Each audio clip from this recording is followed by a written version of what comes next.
Hello, നമസ്കാരം. കുട്ടികൾ എഴുതുന്ന സമയത്ത് അവർക്കുണ്ടാകുന്ന ബുദ്ധിമുട്ടുകൾ, അതിൻ്റെ കാരണങ്ങൾ ഒക്കെ നമ്മൾ കഴിഞ്ഞ വീഡിയോയിൽ ചർച്ച ചെയ്തു. കൂടുതൽ വിശദീകരണമായിട്ടാണ് നമ്മൾ ഇന്ന് ഈ വീഡിയോയിൽ വന്നിരിക്കുന്നത്. പറ്റുകയാണെങ്കിൽ ഈ വീഡിയോ മറ്റുള്ളവർക്ക് ഷെയർ ചെയ്യണം, ഈ ചാനൽ സബ്സ്ക്രൈബ് ചെയ്യണം.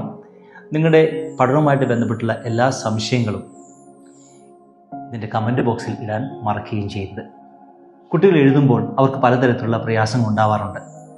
അതിൻ്റെ പ്രധാനപ്പെട്ട ഒരു കാരണമെന്ന് പറഞ്ഞു കഴിഞ്ഞാൽ കുട്ടികൾ പേന കൃത്യമായിട്ട് പിടിക്കുന്നില്ല എന്നുള്ളതാണ്.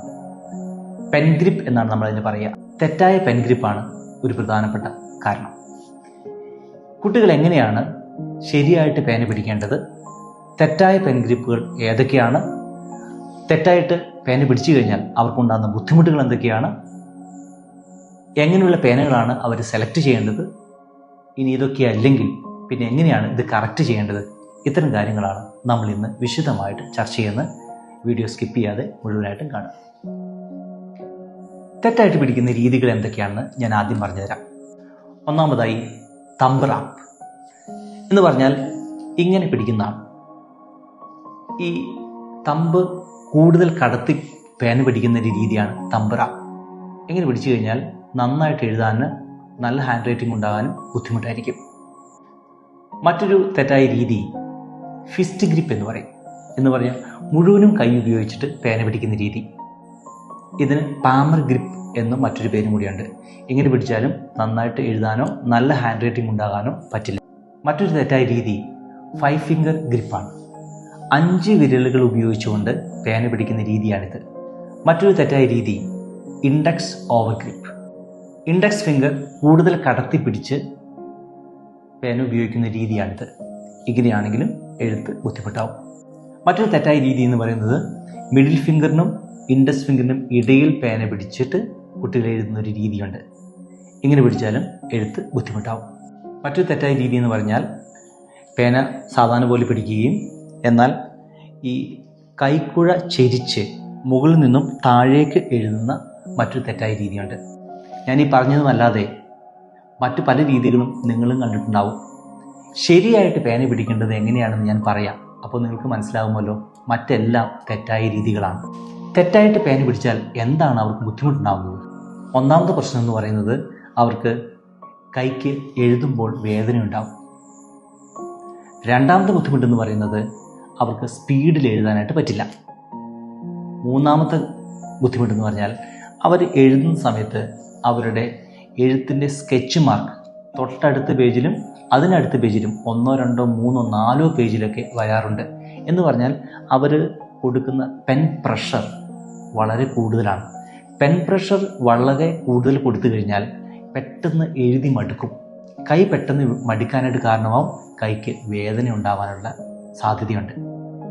മറ്റൊരു ബുദ്ധിമുട്ടെന്ന് പറഞ്ഞാൽ അവരുടെ പെൻസില് അല്ലെങ്കിൽ പേന ഇതിൻ്റെ നിബ്ബ് പെട്ടെന്ന് ഒടിഞ്ഞു പോകും. പെൻസിലും പേനയും അതിൻ്റെ നിബ്ബ് പെട്ടെന്ന് ഒടിയുന്നു എന്ന് കുട്ടികൾ പറയുന്നുണ്ടെങ്കിൽ ശ്രദ്ധിക്കണം, എഴുത്തിന് അവർക്ക് എന്തോ ഒരു ബുദ്ധിമുട്ടുണ്ട്. ഒന്നെങ്കിൽ അവർ പേന പിടിക്കുന്നത് ശരിയല്ല, അല്ലെങ്കിൽ അവർ പെൻ പ്രഷർ കൊടുക്കുന്നത് കൂടുതലാണ്.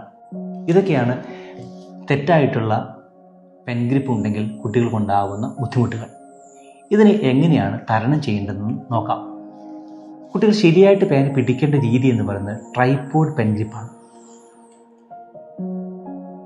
ഇൻഡെക്സ് ഫിംഗറും തമ്പും മിഡിൽ ഫിംഗറും ചേർത്താണ് പേന പിടിക്കേണ്ടത്. ഇങ്ങനെ പേന പിടിച്ചാലാണ് കൃത്യമായിട്ട് എഴുതാനായിട്ട് പറ്റുകയുള്ളൂ. മറ്റൊരു കാര്യം ശ്രദ്ധിക്കേണ്ടത്, പേന പിടിക്കുന്ന സമയത്ത് ഈ നിബിനോട് വളരെ ചേർന്ന് പിടിക്കാനായിട്ട് പാടില്ല.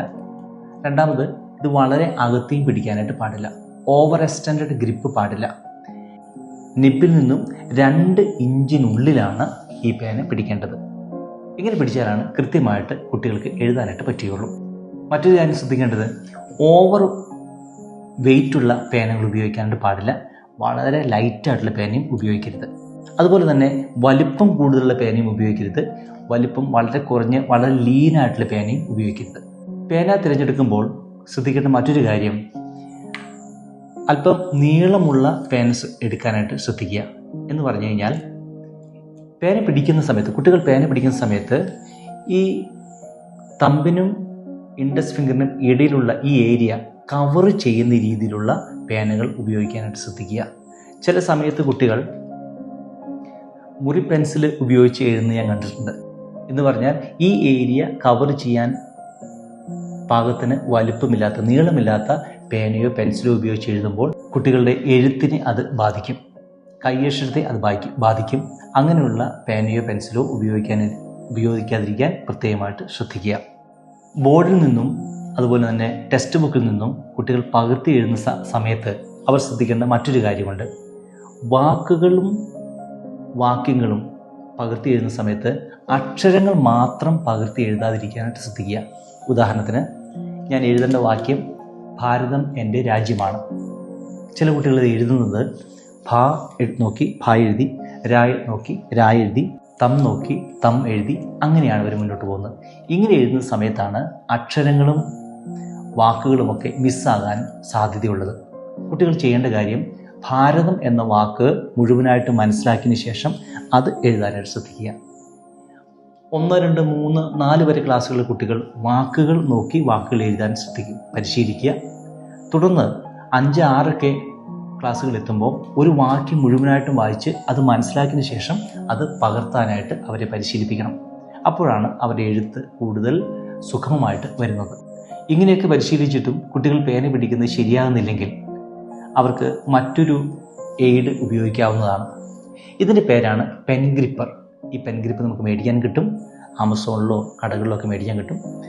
ഇതിനുള്ളിലേക്ക് ഈ പെൻസിലോ പേനയോ കടത്തിയതിന് ശേഷം ഈ 2 ഫിംഗർ ഇങ്ങനെ കടത്തി വയ്ക്കുക, മിഡിൽ ഫിംഗർ ഇതിനടിയിൽ വയ്ക്കുക. എന്നിട്ട് നമുക്ക് എഴുതാവുന്നതാണ്. ഇങ്ങനെ ഒരു പെൻ ഗ്രിപ്പർ, ഇതിൻ്റെ പേര് പെൻ ഗ്രിപ്പർ എന്നാണ്. ഈ പെൻ ഗ്രിപ്പ് നമ്മൾ ഉപയോഗിച്ച് കഴിഞ്ഞാൽ ഈ ട്രൈപോഡ് പെൻ ഗ്രിപ്പ് കുട്ടികൾ കൃത്യമായിട്ട് പഠിക്കും. ഈ 3 വിരലല്ലാതെ ഇതിനകത്ത് വേറെ വിരലുകൾ ഉപയോഗിക്കാനായിട്ട് പറ്റില്ല. ഇങ്ങനെ ശീലിപ്പിച്ചു കഴിഞ്ഞാൽ കുട്ടികളുടെ എഴുത്ത് കറക്റ്റ് ആവാനുള്ള സാധ്യത വളരെ കൂടുതലാണ്. സ്കൂളിൽ നിന്നും ഇത് വെച്ച് പരിശീലിക്കാൻ സാധിക്കുമെങ്കിൽ അങ്ങനെ ചെയ്യുക. അതല്ലാത്ത പക്ഷം വീട്ടിൽ വന്ന് ഓരോ ദിവസം 1, 2 പേജ് പകർത്തി എഴുതുന്നതിന് വേണ്ടിയിട്ട് കുട്ടികൾ കൊടുക്കുക. അങ്ങനെ പകർത്തി എഴുതുമ്പോൾ ഈ പെൻ ഗ്രിപ്പ് ഉപയോഗിച്ചുകൊണ്ട് അവരെ എഴുതാൻ പരിശീലിപ്പിക്കുക.